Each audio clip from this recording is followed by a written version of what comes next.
1979 7 এপ্ৰিলত ঐতিহাসিক ৰংঘৰ বাকৰিত আলফা নাম দি এক সহস্ৰ সংগঠনৰ জন্ম হৈছিলে আৰু এই সহস্ৰ সংগঠনৰ জন্ম সেই সময়ৰ বুদ্ধেশ্বৰ বুঢ়াগোহাঁই আমাৰ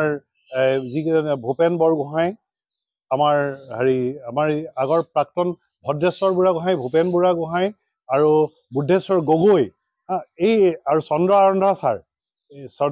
শিক্ষাবিদ চন্দ্ৰ আৰন্ধা ছাৰ তেওঁলোকে এই আলফা সংগঠনটো লাকুৱাত তেওঁলোকে জন্ম দিছিলে কিন্তু আলফা নামটো তেওঁলোকে সেই সময়ত তেওঁলোকে দিয়া নাছিলে তাৰপিছত দ্বিতীয়খন মিটিং হৈছিলে মৰাণৰ এটা বৰ্ডিং ঘৰত সেই সময়তো 7টামান নাম আহিছিলে আলফাৰ 7টামান নামৰ ভিতৰত তেওঁলোকে সপ্তৰথী নামটো ৰাখিছিলে আলফা নামটো তেতিয়াও অহা নাছিল যেতিয়া ৰাজীৱ ৰাজখোৱা উৰ্ফে অৰবিন্দ ৰাজখোৱা প্ৰদীপ গগৈ আমাৰ সমীৰণ গগৈ উৰ্ফে প্ৰদীপ গগৈ আৰু পৰেশ বৰুৱা তেতিয়া পৱন বৰুৱা আলফাৰ নাম পৰেশ বৰুৱা তেওঁলোকে যেতিয়া কাচিন ট্ৰেইনিং কৰি পেলাই তেওঁলোক আকৌ অসমলৈ ঘূৰি আহি শিৱসাগৰ পালে 1984তে তেওঁলোকে ৰংঘৰ বাকৰিত আকৌ 7জন যুৱকে একেলগে বন্দুক হাতত লৈ তেওঁলোকে শপত গ্ৰহণ কৰি স্বাধীন অসমৰ অংগীকাৰ ল'লে আৰু তেতিয়াই নামটো দিলে সংযুক্ত মুক্তি বাহিনী অসম সংযুক্ত মুক্তি বাহিনী অসম নামাকৰণটো 1984তে হৈছিলে তাৰ আগতে সপ্তৰথী নামেৰে জনা গৈছিল আৰু তেওঁলোকে স্বাধীন অসমৰ দাবী সেই সময়ত ডাইৰেক্ট কৰা নাছিলে তেওঁলোকে বহিৰাগত বিতৰণ আন্দোলন যিহেতু সদৌ অসম ছাত্ৰ সন্থাৰ নেতৃত্বত 79ৰ পৰা হৈছে আলফাৰেও সেইটো সময়ত এটা সশস্ত্ৰ বিপ্লৱৰ কাৰ্যসূচী লৈছে সেয়েহে আলফাৰ ইতিহাসটো বৰ দীঘলীয়া ইতিহাস এই তাৰ পাছৰ পৰা আমি দেখিছোঁ যে প্ৰায় 20,000 তেজাল যুৱক যুৱতী পংগু হৈছে মৃত্যু হৈছে 20,000 মানৱ সম্পদ ধ্বংস হোৱাৰ পাছত আজি দিল্লীত কেন্দ্ৰীয় মন্ত্ৰী গৃহমন্ত্ৰী আৰু অসমৰ মুখ্যমন্ত্ৰী ডাঙৰীয়াৰ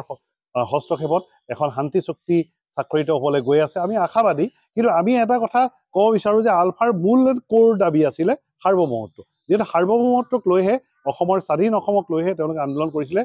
সাৰ্বভৌমত্বৰ লগত আপোচহীনভাৱে এতিয়াও কণ্টকময় এক জীৱন কটাইছে পৰেশ বৰুৱা নেতৃত্বাধীন আলফা স্বাধীনে কিন্তু অসমৰ ৰাইজৰ কিমান হত্যালীলা চাব কিমান ৰক্তক্ষয় চাব কিমান হত্যাহিংসা চাব সেয়েহে শান্তিৰ কাৰণে অৰবিন্দ ৰাজখোৱাহঁত ঘূৰি আহিল আৰু অসমৰ ৰাইজে ভাবিছে যে অসমে এক পূৰ্ণাংগ এক স্বায়ত্তশাসন অসমত পাব দ্বি নাগৰিকত্ব পাব ইনাৰ লাইন পাৰ্মিট পাব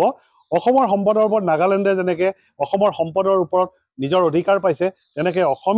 অসমৰ খিলঞ্জীয়াই সাংবিধানিক সুৰক্ষা পোৱাৰ লগতে অসমৰ মাটিৰ তলৰ ভূগৰ্ভৰ তলৰ আৰু মাটিৰ ওপৰৰ যি সম্পদ সেই অধিকাৰটো অসমীয়াই পাব বুলি আমি ভাবিছোঁ আমি আশাবাদী কোটিটকীয়া এক পেকেজ যদি চৰকাৰে ঘোষণা কৰি দিয়ে নিৰ্বাচনৰ আগত কাৰ্যক্ষেত্ৰত যে নহয় আমি দেখা পাইছোঁ ইয়াৰ আগতে অসম চুক্তি সম্পাদিত হৈছে প্ৰফুল্ল কুমাৰ মহন্ত ভৃগু কুমাৰ ফুকনৰ নেতৃত্বত আমি অসম আন্দোলনৰ দেখিলোঁ 85 টনৰ মাজ নিশা কাকো নজনোৱাকৈ ৰাজীৱ গান্ধীৰ সৈতে চুক্তি স্বাক্ষৰ হ'ল আজিলৈকে অসমৰ যি চুক্তি অসম চুক্তিৰ 6 নম্বৰ দফাটোকে কাৰ্যকৰী নহ'ল সেয়েহে অসম চুক্তিৰ দৰে যাতে গেফেলা নেমাৰে অসমৰ ৰাইজে যাতে বহু আশাৰে বাট চাই থকা ইমান মানুহ মৃত্যু হৈছে তাৰ বিনিময়ত যদি এই শান্তি চুক্তিয়ে অসমলৈ শান্তি আনে আমি আৰু আশা কৰাৰ লগতে এটা কথা আলফা স্বাধীনৰ হৈ পেলাই পৰেশ বৰুৱা একাষৰীয়া হৈ আছে আমি পৰেশ বৰুৱা ডাঙৰীয়াকো আলফাৰ জন্মস্থান ঐতিহাসিক শিৱসাগৰৰ পৰা অনুৰোধ জনাইছোঁ তেওঁলোক পৰেশ বৰুৱা ডাঙৰীয়া আহক অসমৰ ৰাইজৰ স্বাৰ্থত তেখেত আহক আহি ৰাজনৈতিকভাৱে সংস্থাপিত হওক লাগিলে অসমৰ ৰাইজৰ হৈ মাত মাতক পৰেশ বৰুৱা আমাৰ মাজলৈ ঘূৰি আহক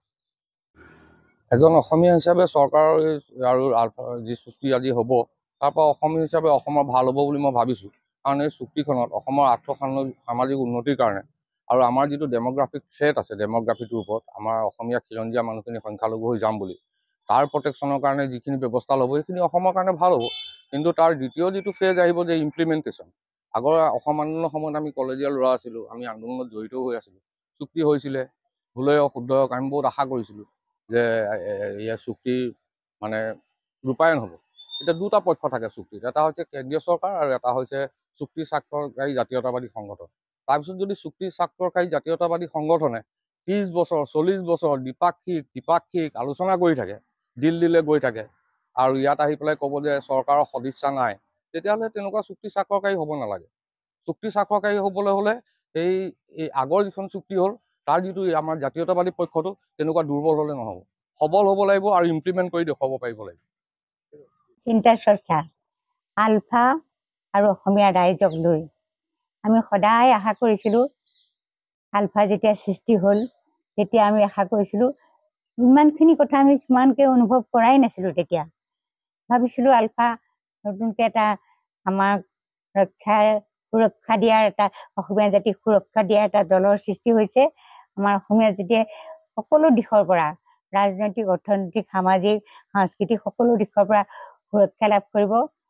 কিন্তু প্ৰথম অৱস্থাত আমি ভালেই পাইছিলোঁ, কিন্তু লাহে লাহে তাৰ বিপৰীত এটা অৱস্থা দেখিবলৈ পালোঁ। যি কাৰণতে নহওক তেজেৰে নাঙলী হোৱা আমাৰ অসমীয়া ডেকাৰ বুকৰ তেজেৰে অসমখন নাঙলী হোৱাৰ সময়ে সময়ে ঘটি থকা ঘটনাবিলাক যিবোৰ দেখিবলৈ পালোঁ সেইবোৰ আমাক বিৰক্তিৰ সৃষ্টি কৰিলে। আমাৰ মনত অসমীয়া মানুহৰ প্ৰায় সকলো লোকৰ মনতে বিৰক্তিৰ সৃষ্টি কৰিলে। সকলোৱে শান্তি চিন্তা কৰিলে শান্তি আহক, যিকোনো কথাৰ বিনিময়তে, যিকোনো কথাৰ ক্ষেত্ৰতে আমাৰ শান্তি ঘূৰি আহক, এই চিন্তা কৰি থাকোঁতে অৱশেষত শান্তি স্বাক্ষৰ মেজলৈ আহিছিলে আজি 12 বছৰমানৰ আগতে, নহয়নে? কিন্তু তেতিয়া শান্তি চুক্তি স্বাক্ষৰিত নহ'লে। এতিয়া আজিৰ দিনটোত স্বাক্ষৰিত হ'ব বুলি শুনি আমি সকলোৱে বাট চাই আছোঁ। তাৰপিছত কি আছে আমি এতিয়ালৈকে নাজানো, নিশ্চয় কালিলৈ গম পাম, আজি গধূলিলৈ আমি টিভি চেনেলত গম পাম। আমি আশা কৰিছোঁ যাতে এই শান্তি চুক্তি স্বাক্ষৰিত হোৱা কথাটোৱে আমাৰ অসমলৈ আকৌ শান্তি ঘূৰাই আনে। সকলো দিশৰ পৰা জাতি, বৰ্ণ, ধৰ্ম নিৰ্বিশেষে আমাৰ সকলোৱে যাতে সুৰক্ষিত হয়, আমাৰ অসমীয়া জাতি যাতে সুৰক্ষিত হয়, অসমীয়া জাতিয়ে ৰাজনৈতিক, সামাজিক, সাংস্কৃতিক, অৰ্থনৈতিক দিশত সুৰক্ষা লাভ কৰিব পাৰে। আকৌ আমি এটা সুন্দৰ অসমীয়া জাতিৰ সপোন যিটো দেখি আহিছিলোঁ সেই জাতিটো আমি আকৌ লাভ কৰোঁ, তাকে আমি কামনা কৰিছোঁ আৰু তাৰ আশাতে আমি বাট চাই আছোঁ।